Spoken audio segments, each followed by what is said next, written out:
Hello সবাইকে, আসসালামু আলাইকুম। আজকে আমি পাঠ করে শোনাবো বহুল পরিচিত গল্প আমি পদ্মজা পর্বের 11। মাঘ মাস চলছে, কেটে গেছে 4 মাস। শুষ্ক চেহারা আর হিমশীতল অনুভব নিয়ে পদ্মজা বসে আছে নদীর ঘাটে। গুনে গুনে 3 নম্বর সিঁড়িতে, নাকের ডগায় মেট্রিক পরীক্ষা, দিনরাত পড়তে হচ্ছে। নিয়ম করে প্রতিদিন ভোরে পড়া শেষ করে পদ্মজা এরপর ঘাটে এসে বসে নিজের অনুভূতিদের সাথে সাক্ষাৎ করার জন্য। কখনো উদাস হয়ে, আবার কখনো লাজুক মুখশ্রী নিয়ে ভাবে কারো কথা। সেই যে চিঠি দিয়ে হারালো, আর সাক্ষাৎ মিলল না তার। কখনো কি মিলবে? তিনি কি আসবেন? এক চিঠি প্রতিদিন নিয়ম করে পড়ে পদ্মজা। ধীরে ধীরে অনুভব করে তার মধ্যে আছে অন্য আরেক সত্তা, যে সত্তা প্রতিটি মেয়ের অন্তরস্থলের গভীরে জেকে বসে থাকে ভালোবাসার অনুভূতি নিয়ে। পূর্ণা আসলো শীতের চাদর মুড়ি দিয়ে। 2 দিন আগে তার 8ম শ্রেণীর চূড়ান্ত পরীক্ষা শেষ হয়েছে।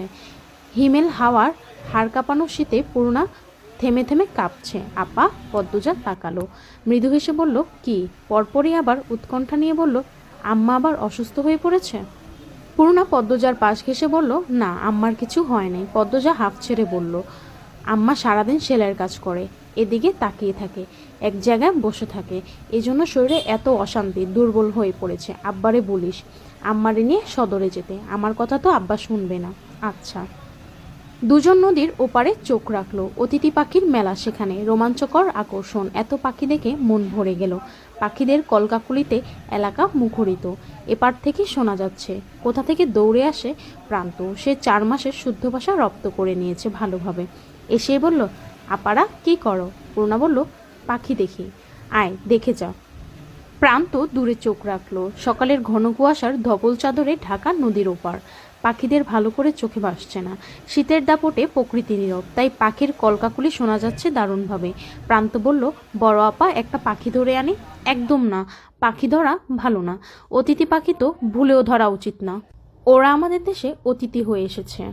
প্রান্ত চুপসে গেল। এরপর মিয়ে যাওয়া গলায় বলল, আচ্ছা ঠিক আছে, তোরা ইহানে কি করস?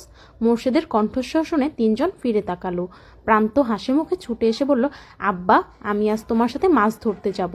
মোর্শেদ প্রান্তকে কোলে তুলে নেন। এরপর বললেন, তোর মায় আমার লগে কাইজ্জা করব, আম্মারে আমি বলবো। আচ্ছা যা, তুই রাজি করাইতে পারলে লইয়া যামো। পদ্মজা চোখ দুটো জলজল করে উঠল। মোর্শেদ গত 2 মাস ধরে প্রান্তকে চোখে হারাচ্ছেন। ছেলে নাই বলেই হয়তো প্রতিটা বাবা মায়ের একটা ছেলের আশা থাকে। হেমলতা পরপর 3টি মেয়ে জন্ম দিলেন, এ নিয়ে মোর্শেদ অভিযোগ করেননি। তবে মনে মনে খুব করে একটা ছেলে চাইতেন। প্রান্তকে যখন প্রথম আনা হলো, মোর্শেদের খুব রাগ হয় ভিক্ষুকের ছেলে বলে। সময়ের সাথে সাথে প্রান্তকে চোখের সামনে ঝাঁপাতে লাফাতে দেখে ছেলের জন্য রাখা মনের শূন্য স্থানটা নাড়া দিয়ে উঠল। মোর্শেদ 2 হাত বাড়িয়ে দেন অনাথ ছেলেটির দিকে। এখন দেখে আর বোঝার উপায় নেই, মোর্শেদ আর প্রান্তের মধ্যে রক্তের সম্পর্ক নেই। মোর্শেদ কাঠখোট্টা গলায় 2 মেয়েকে বললেন, সদরে যাইয়াম, 2টার লেগা চাদর আনতাম না সুইটার। পদ্মজা কথাটি শুনে চমকালো। অনাকাঙ্ক্ষিত কিছু পেলে মানুষ কিছুক্ষণের জন্য স্তব্ধ হয়ে যায়। পদ্মজার অবস্থাও তাই হলো। খুশিটা প্রকাশ করার মতো পথ খুঁজে পাচ্ছে না। স্নায়ুকোষ থমকে গেছে। শীতের তাণ্ডবে প্রকৃতি বিবর্ণ, অথচ তার মনে হচ্ছে বসন্তকাল চলছে। ঢোক গিলে ঝটপট উত্তর দিল, আব্বা, তোমার যা পছন্দ তাই এনো আমার জন্য। খুশিতে পদ্মজার গলা কাঁপছে। মোর্শেদ অনুভব করলেন সেই কাপা গলা। গত সপ্তাহ রমিজের মেয়ে এক ছেলের সাথে রাত কাটাতে গিয়ে ধরা পড়ে অলন্দপুরে। সে কি তুলকালাম তাণ্ডব! ছেলেটাকে ন্যাড়া করে জুতার মালা পরিয়ে চক্কর দেওয়ানো হয়েছে পুরো অলন্দপুরে। আর মেয়ের পরিবারকে সমাজ থেকে আলাদা করে দেওয়া হয়েছে। পদ্মজা এত সুন্দর হওয়া সত্ত্বেও আজও কোনো চারিত্রিক দোষ কেউ দিতে পারেনি। মেয়েটার দ্বারা কোনো অনৈতিক কাজ হয়নি। তার ঘরে যেন সত্যি একটা পদ্ম ফুলের বাস। মোর্শেদ পদ্মজাকে নিয়ে দোটানায় ভোগেন। খারাপ ব্যবহারটা আগের মতো আসে না। তিনি দ্রুত জায়গা ত্যাগ করেন। পরদিন সকাল সকাল কলস ভরে খেজুরের মিষ্টি রস নিয়ে আসেন মোর্শেদ। প্রেমা খেজুরের রস দেখে মাকে বলল, আম্মা, পায়েস খাবো। আচ্ছা, খাবি। সূর্য অনেক দেরিতে উঠল। প্রকৃতির উপর সূর্যের নির্মল আলো ছড়িয়ে পড়ে। সূর্যের আলোতে কোনো তেজ নেই। 4 ভাই বোন কাঁচা খেজুরের রস নিয়ে উঠানে বসলো পাটি বিছিয়ে। খেজুরের কাঁচা রস রোদে বসে খাওয়াটাই যেন এক আলাদা স্বাদ, আলাদা আনন্দ। মোর্শেদ নারকেল গাছে উঠেছেন। পায়েসের জন্য নারিকেলের অপরিহার্য উপকরণ। আচমকা পদ্মজা প্রশ্ন করল, আজ কি সোমবার? পূর্ণা কথা বলার পূর্বে হেমলতা বারান্দা থেকে বললেন, আজ তো সোমবারই। কেন? পদ্মজা খেজুরের বাটি রেখে ছুটে আসলো বারান্দায়। আজ স্কুলে যাওয়ার কথা ছিল আম্মা। ঝুমা ম্যাডাম বলেছিলেন গুরুত্বপূর্ণ কথা আছে, সবাইকে যেতে বলেছেন। আমায় বলে রাখতি সামনে পরীক্ষা, গুরুত্বপূর্ণ দেখে পড়া দিবেন, এজন্যই ডেকেছেন। তাড়াতাড়ি যা। এই পূর্ণা, তুইও যা। দুই বোন বাড়ি থেকে দ্রুত বের হলো। সূর্য উঠল, কনকনে শীতটা রয়ে গেছে। দুজনের গায়ে মোর্শেদের আনা নতুন সোয়েটার। পদ্মজা যখন মোর্শেদের হাত থেকে সোয়েটার পেল, আবেগ লুকিয়ে রাখতে পারেনি। মোর্শেদের সামনে হাউমাউ করে কান্না করে ওঠে।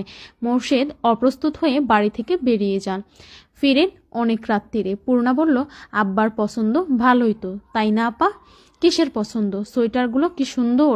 পদ্মজা হাসলো, সামনের কটি দাঁত ঝিলিক দিল।